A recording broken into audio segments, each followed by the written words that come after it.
लेकिन चीन हमेशा एक ऐसा मुल्क रहेगा जिसको सब शक की निगाह से देखेंगे। हम रशिया से तेल भी खरीदते हैं, हम अमेरिका से ड्रोन भी खरीदते हैं।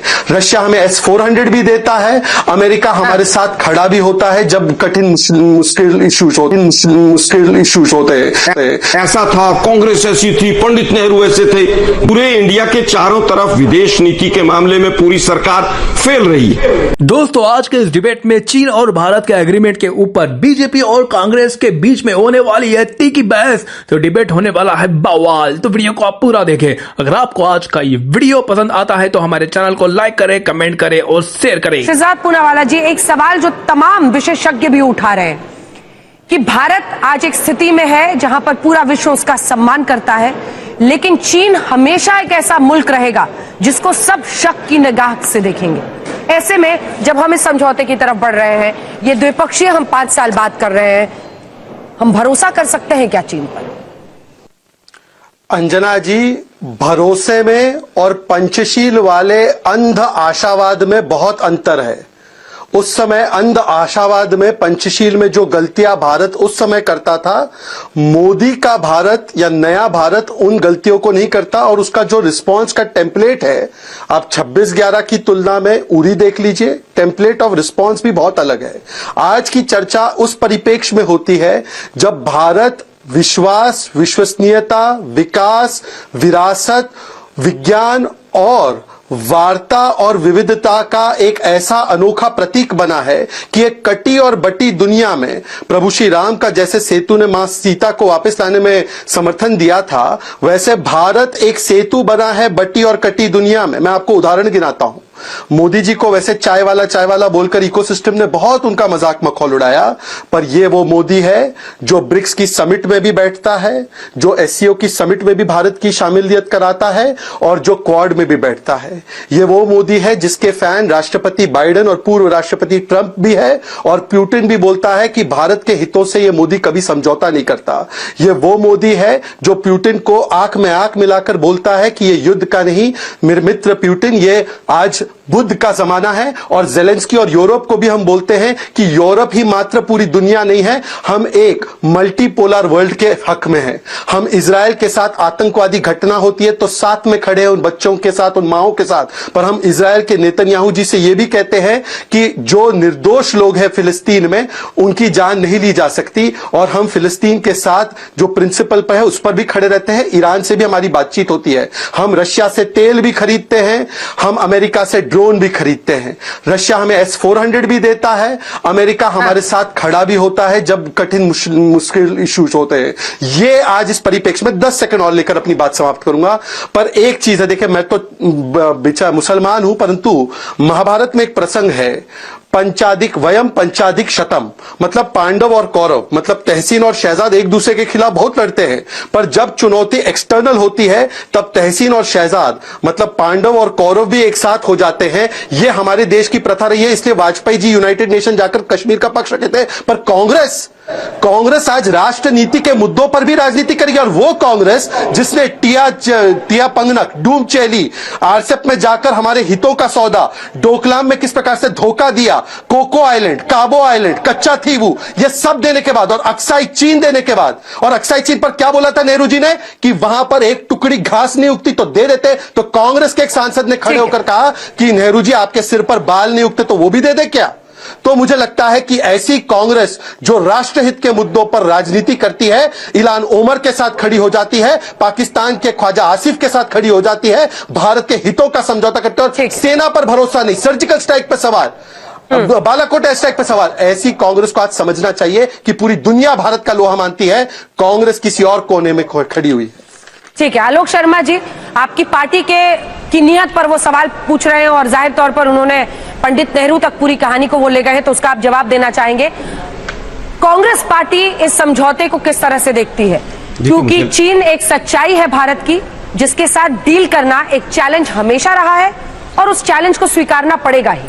देखिए, मुझे लगता है कि बात चीन पर हो रही थी, महाभारत, प्रभु राम और अमेरिका और ड्रोन और पता नहीं कहां कहां तक बात चली गई। मुझे लगता है मुद्दे पर बात होनी चाहिए। आज जो बात हो रही है चाइना के साथ एग्रीमेंट हो गया है, डिसएंगेजमेंट का हो गया है, ये बताता है कि किस तरह से इस सरकार ने झूठ और कंप्लीटली एक फेल विदेश नीति को चलाया है। आज देश के सामने ये चीज क्लियर हो गई है कि 20 जून 2020 को मोदी जी ने देश के सामने झूठ बोला था। 20 जून के सामने 19 जून को जो बोला गया था वो पूरी तरह से झूठ था, और अगर वो झूठ नहीं था तो आज ये एग्रीमेंट क्यों हो रहा है, 21 दौर की बातचीत क्यों हो रही है। और अगर उसके बाद भी देखें हम तो 3 बार इनके साथ एग्रीमेंट की बात और पूरी चेस्ट थंपिंग जिस तरह के बीजेपी के प्रवक्ता अभी कर रहे थे, इसी तरह की हुई है। 2017 में ब्रिक्स से पहले डोकलाम के ऊपर पूरी बीजेपी ने चेस्ट थंपिंग की कि पता नहीं क्या हो गया है। उसके बाद डोकलाम का हुआ क्यों? क्योंकि ब्रिक्स समिट था 2017 में। एससीओ समिट से पहले गलवान पर 2022 में हमने पता नहीं क्या कर दिया, और अब एलएसी के ऊपर क्योंकि ब्रिक्स सम्मेलन दोबारा से 2024 में कजान में है, तो ये कहीं ना कहीं ये बताता है कि विदेश नीति भी मोदी जी के विदेश के दौरों से ही जुड़ी हुई है, अपने हितों से नहीं। दुर्भाग्य ये है कि जब से ये लोग आए हैं, आज भी कहा जा रहा है कि रोड मैप तैयार करेंगे, क्या क्या हुआ है अभी देश को नहीं पता है। कहां कहां से कौन कौन से पेट्रोलिंग पॉइंट से हटेंगे नहीं हटेंगे अभी तक नहीं पता है। मोदी जी ने पहले भी शहादत का अपमान किया था और संसद पे चर्चा करने से सरकार भाग गई थी।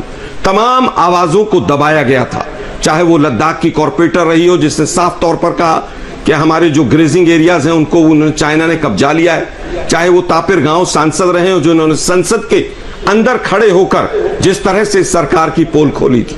इनका एक मॉडल है, डिनाई कीजिए कि हुआ ही नहीं है कुछ भी साहब, फिर उसको डिस्ट्रैक्ट कीजिए कि ऐसा था, कांग्रेस ऐसी थी, पंडित नेहरू ऐसे थे।